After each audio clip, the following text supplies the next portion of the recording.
ओम नमो भगवते वासुदेवाय।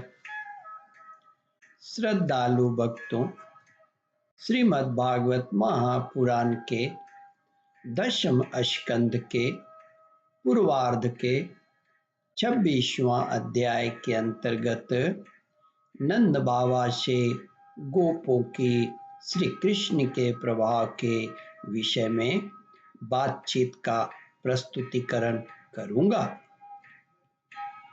इसके पूर्व जहां तक आप कथा श्रवण कर चुके हैं उसके आगे का प्रस्तुतिकरण करता हूं। नंद बाबा ने कहा, गोपों, तुम लोग सावधान होकर मेरी बात सुनो। मेरे बालक के विषय में तुम्हारी शंका दूर हो जाए, क्योंकि महर्षि गर्ग ने इस बालक को देखकर इसके विषय में ऐसा ही कहा था। तुम्हारा यह बालक प्रत्येक युग में शरीर ग्रहण करता है। विभिन्न युगों में इसने श्वेत, रक्त और पीत ये भिन्न भिन्न रंग स्वीकार किए थे। इस बार यह कृष्ण वर्ण हुआ है। नंद जी, यह तुम्हारा पुत्र पहले कहीं वसुदेव के घर में भी पैदा हुआ था, इसलिए इस रहस्य को जानने वाले लोग इसका नाम श्रीमान वासुदेव भी है। इसका नाम श्रीमान वासुदेव है। इसका ऐसा लोग कहते हैं। तुम्हारे पुत्र के गुण और कर्मों के अनुरूप और भी बहुत से नाम हैं तथा बहुत से रूप हैं। मैं तो उन नामों को जानता हूँ, परंतु संसार के साधारण लोग नहीं जानते। यह तुम लोगों का परम कल्याण करेगा। समस्त गोप और गौओं को यह बहुत ही आनंदित करेगा।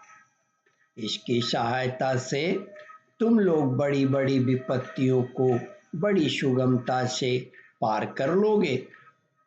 ब्रजराज, पूर्व काल में एक बार पृथ्वी में कोई राजा नहीं रह गया था। डाकुओं ने चारों ओर लूट खसोट मचा रखी थी।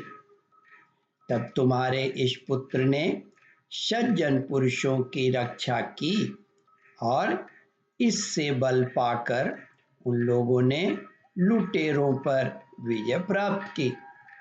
नंद बाबा, जो तुम्हारे इस सांवले शिशु से प्रेम करते हैं वे बड़े भाग्यवान हैं।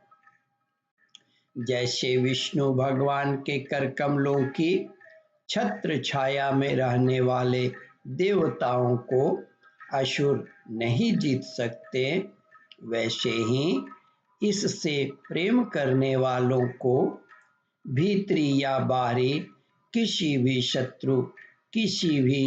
शत्रु नहीं जीत सकते।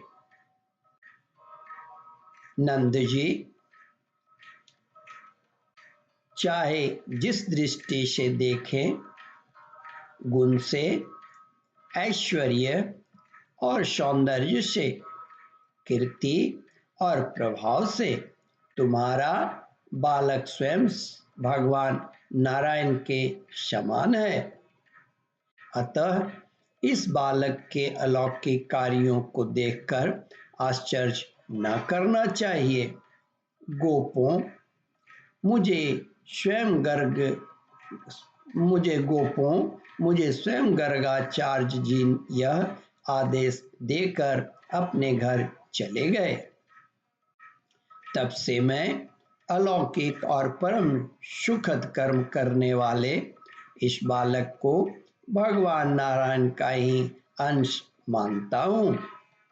जब ब्रजवासियों ने नंद बाबा के मुख से गर्गाचार्य जी की यह बात सुनी तब उनका विस्मय जाता रहा, क्योंकि अब वे अमित तेजस्वी श्री कृष्ण के प्रभाव को पूर्ण रूप से देख और सुन चुके थे। आनंद में भरकर उन्होंने नंद बाबा और श्री कृष्ण की भूरी भूरी प्रशंसा की। जिस समय अपना यज्ञ भंग हो जाने के कारण इंद्र क्रोध के मारे आग बबूला हो गए थे और मूसलाधार वर्षा करने लगे थे, उस समय वज्रपात, ओलों की बौछार और प्रचंड आंधी से स्त्री, पशु तथा ग्वाले अत्यंत पीड़ित हो गए थे।